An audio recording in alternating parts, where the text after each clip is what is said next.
Tudo bem? Vamos falar um pouquinho sobre o quanto o cérebro de uma pessoa autista pode estar afetando no seu comportamento. Aproveita, curte aí o nosso vídeo, compartilha com seus amigos e se inscreve se você não está inscrito. Faz isso agora, senão depois você esquece. Bora?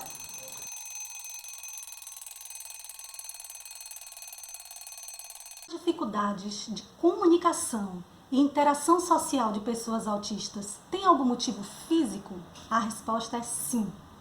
O cérebro das pessoas autistas já é programado para dificultar a sua capacidade de se comunicar e de interagir. Ou seja, no movimento que aquele cérebro estava se desenvolvendo ou se desenvolveu, aconteceu alguma coisa que fez com que ele fosse diferente do cérebro das pessoas típicas, não autistas. Bom, mas qual é a diferença, né?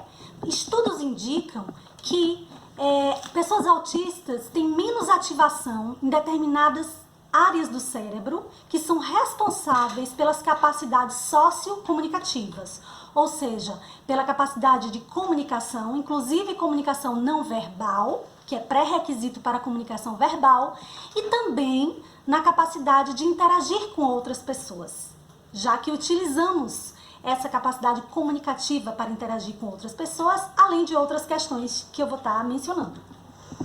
Nosso cérebro comanda a nossa interação com o mundo.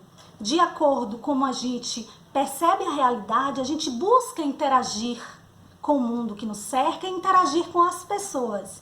Então, se eu percebo o mundo de uma forma diferente, se eu percebo os estímulos do mundo de uma forma diferente, ou se eu não interpreto da forma como se espera que eu interprete, é lógico que eu vou interagir de forma diferente com esse mundo e com as outras pessoas.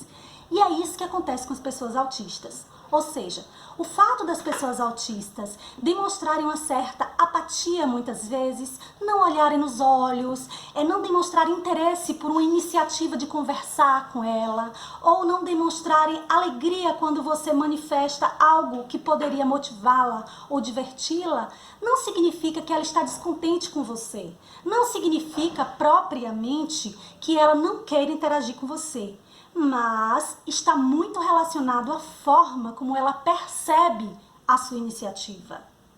Então, a gente não pode interpretar as ações de uma pessoa autista como se a gente estivesse interpretando as ações de uma pessoa não autista, já que o cérebro da pessoa autista é diferente. Então, a gente tem que buscar entender como funciona esse cérebro para agir da forma que vai ajudar essa pessoa a interagir, né? Então, é importante que a gente entenda que as áreas que se acionam no cérebro da pessoa autista, que são ligadas a essa capacidade de se comunicar e de interagir, elas possuem menos células, elas se ativam menos ou elas possuem menos conexões. Vários estudos indicam coisas diferentes, mas todas apontam para isso, para esse déficit nessa capacidade, né? Logo, é uma capacidade justificada fisicamente. Bom, considerando que a realização de percepções e ações humanas depende da comunicação entre os neurônios, que são as células cerebrais, né? E considerando que essas conexões ligam áreas diferentes do cérebro, além das pessoas autistas terem dificuldade nessas áreas, elas também têm dificuldade nessas conexões. Logo, isso vai afetar a forma como os autistas vão reagir aos estímulos do mundo. Algumas áreas cerebrais são ativadas por estímulos que nós chamamos de estímulos sociais, que são estímulos voltados para a comunicação e socialização. Rogers e Dawson, 2010, né, do livro Intervenção Precoce em Crianças com Autismo, que é esse aqui, que é um livro bem interessante, tá?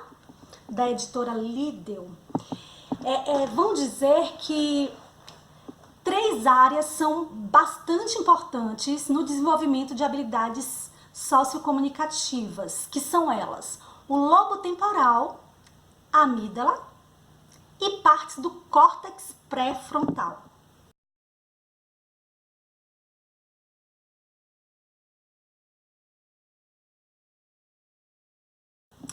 Sobre essa parte do lobo temporal, nós dividimos outras duas regiões que estão nesse lobo temporal, que estão relacionadas a essas capacidades sociocomunicativas, que são o sulco temporal superior, que trabalha na detecção dos movimentos da outra pessoa, dos movimentos biológicos, corporais da outra pessoa, e o giro fusiforme, que é responsável pela detecção e reconhecimento de rostos, detecção de movimentos da face e reconhecimento de rostos. Logo, se a pessoa autista tem modificações no seu lobo temporal, principalmente nessas duas partes, né, no sulco temporal superior e no giro fusiforme, é lógico que essa pessoa vai ter uma percepção diferenciada do movimento da outra pessoa, né, do reconhecimento de rostos e da forma do que o rosto do outro está querendo exprimir. Logo, o lobo temporal está ligado à detecção e interpretação da informação social. Então, se o autista tem um mau desenvolvimento dessa área, vai ter dificuldade de detecção e interpretação de informação social. Bom, uma outra parte, que é a amígdala, que também está relacionada às habilidades sociocomunicativas, ela está envolvida com as questões da emoção. A amígdala é envolvida na atribuição social a estímulos, ou seja, a partir da amígdala, a pessoa interpreta os estímulos. De que sentido? O que são esses estímulos? Qualquer tipo de estímulos vindos do meio ambiente, por exemplo, barulhos, cores, cheiros, odores, né, gostos. Então, texturas, né?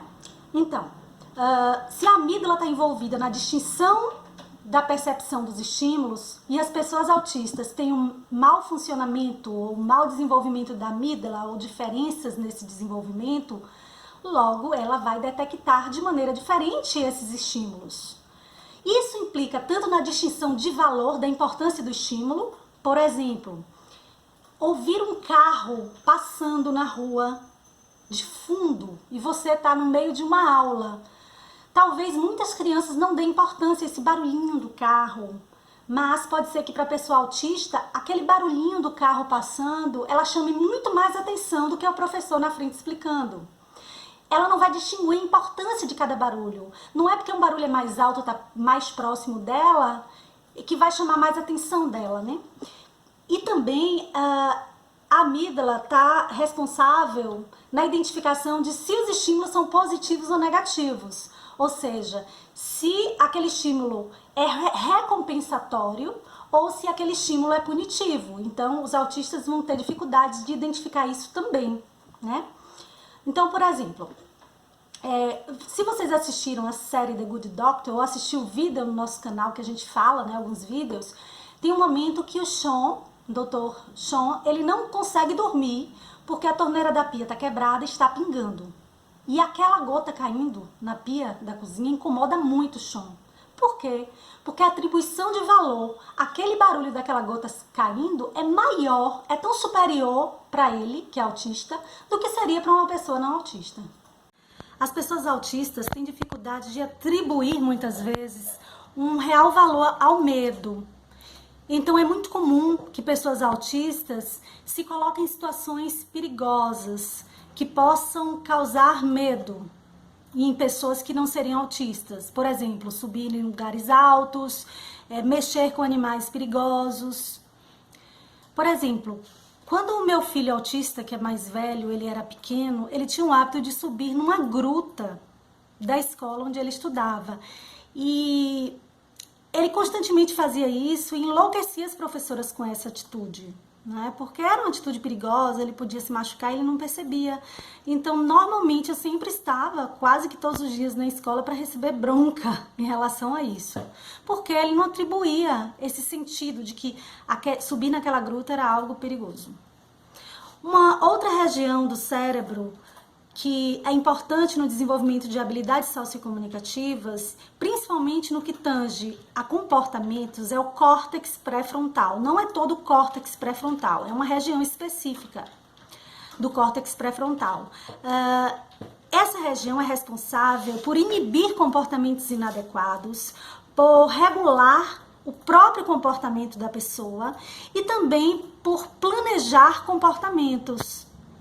Aliás, boa parte das pesquisas indicam que um dos grandes problemas que os autistas causam nas suas famílias são os comportamentos fora do padrão, né? São o que as pessoas costumam chamar de birras. Muitas vezes o autista não está gritando por birra, ele está gritando porque a maioria deles tem hipersensibilidade sensorial e sente incômodos. Muitas vezes com relação a barulhos altos, ou por mudanças de ambiente, ou por mudanças em sua rotina.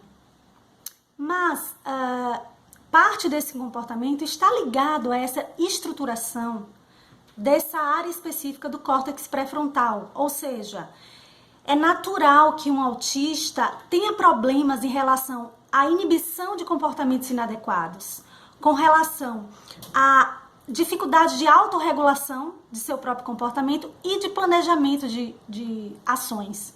Por quê? Por conta do mau desenvolvimento dessa área do cérebro. Então, quando uma criança ouve a voz de uma pessoa e ela direciona a atenção a essa pessoa, olha para o rosto da pessoa, demonstra alegria em ver essa pessoa e aceita um abraço, no momento que a criança faz isso tudo, estão acontecendo várias coisas no cérebro dessa criança.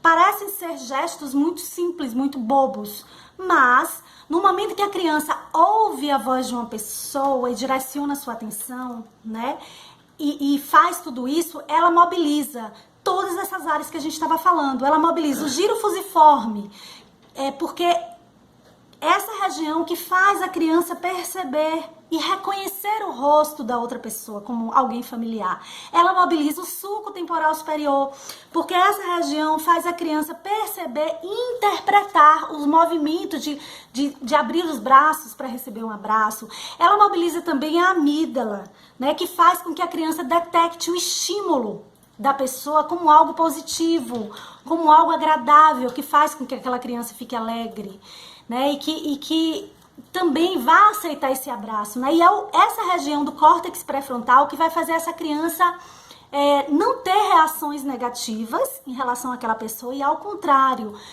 aceitar o abraço, né? Ou seja, promover esse comportamento positivo. Então, à medida que a criança faz essa simples ação de dirigir sua atenção, olhar, identificar que aquela pessoa é familiar, sorrir para ela e dar um abraço, todas essas áreas do cérebro estão sendo mobilizadas. Logo, se uma criança autista tem um mau desenvolvimento nessas áreas, que é o que ocorre com os autistas, é lógico que a criança vai ter dificuldade nisso tudo. Inclusive, às vezes, de retribuir um sorriso. E quando a pessoa tem uma iniciativa de dar um sorriso e não recebe sorriso de volta, muitas vezes essa pessoa não tem novamente essa iniciativa. Isso é natural. Então, ao lidar com crianças autistas, pais, professores, amigos, especialistas precisam entender que aquela criança tem dificuldade de atenção, aquela criança provavelmente tem dificuldade de reconhecimento das expressões faciais do outro, que aquela criança tem dificuldade de identificar o movimento do corpo, o movimento da face, né, de se voltar. Pode ter todas essas dificuldades, ou algumas delas, né? Então, porque cada autista é diferente do outro, como a gente estava falando. Só que tudo isso pode ser trabalhado, porque, como foi dito em outros vídeos, o cérebro humano tem a capacidade de neuroplasticidade, que é estabelecer novas conexões, estabelecer novos caminhos, né? De reestruturar células cerebrais. E quanto menor a criança é, maior essa capacidade de neuroplasticidade do cérebro.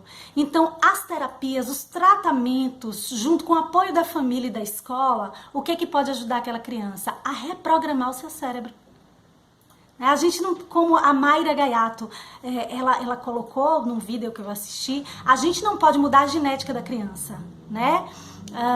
Estudos indicam que 90% dos casos de autismo foram provocados por questões da genética provinda dos pais e 10% por conta de mutações, né? Muitos estudos indicam isso.